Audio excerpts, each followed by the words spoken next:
2006, Congress passed the Warning and Response Network Act, which was designed to upgrade the public alert and warning system in the U.S. as part of our national security infrastructure upgrades driven by culminates in April 2012 with an in-service date that's a regulatory-driven requirement for the commercial mobile carriers called the Commercial Mobile Alert System, or CMAS.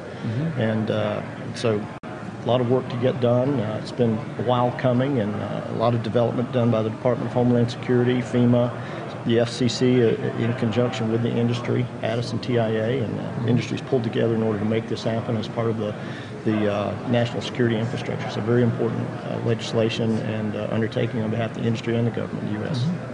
So when they talked about upgrading the public notification network, what are some of the things that have to be put in place in order for this to be a working system that's going to be relevant and usable as a notification system?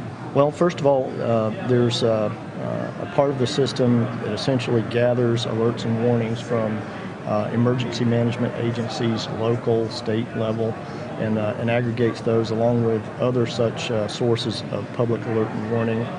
For example, NOAA, the National Weather Service, weather-related alerts for tornadoes and just severe weather-related things, or even Amber alerts are included in this whole package. And all of those there has to be a system by which those are all collected and then properly distributed to very targeted, geo-targeted locations.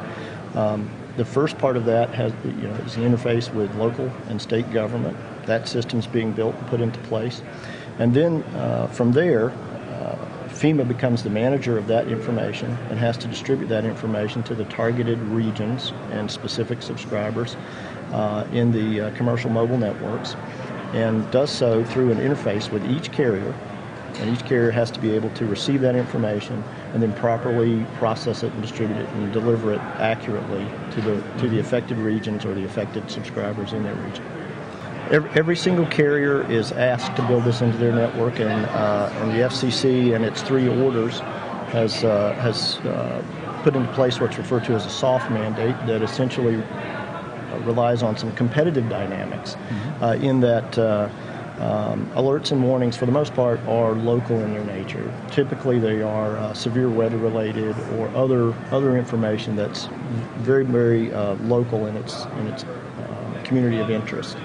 And so for any carrier to not provide for that service in their communities where they provide service is essentially a competitive disadvantage. They're required by the FCC, if they choose not to provide the service, to make that aware, to make that information available to their subscribers, to make their subscribers aware that they're not providing that service at their points of sale, as well as in their bills as they're delivered, things of that nature. So there's some penalties if of a competitive disadvantage nature, but there's not an actual thou shalt do this, as the FCC did not want to end up with the responsibility to fund it. So the responsibility to the carrier is to fund it and put this into place, else acknowledge to their subscribers they've elected not to do so. Okay.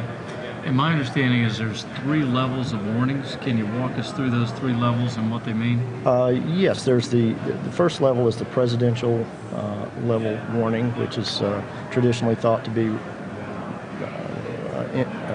issued in conjunction with a nuclear threat or something of that nature, and that's a warning that all carriers are supposed to distribute to their subscribers.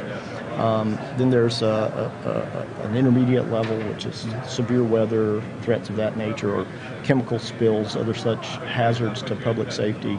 And then there's the third level, which is Amber Alert related. If you're familiar with the Amber Alert, what about missing persons, missing children, things of that nature. So that characterizes the 3 levels, essentially. So we've focused on developing that technology, working closely with Department of Homeland Security, FEMA, FCC, as well as ATIS and TIA within the industry, and our customers, our carrier customers, and making sure that we have built a solution that works specifically for the regional wireless carriers. And that's been our undertaking since our founding in early 2007.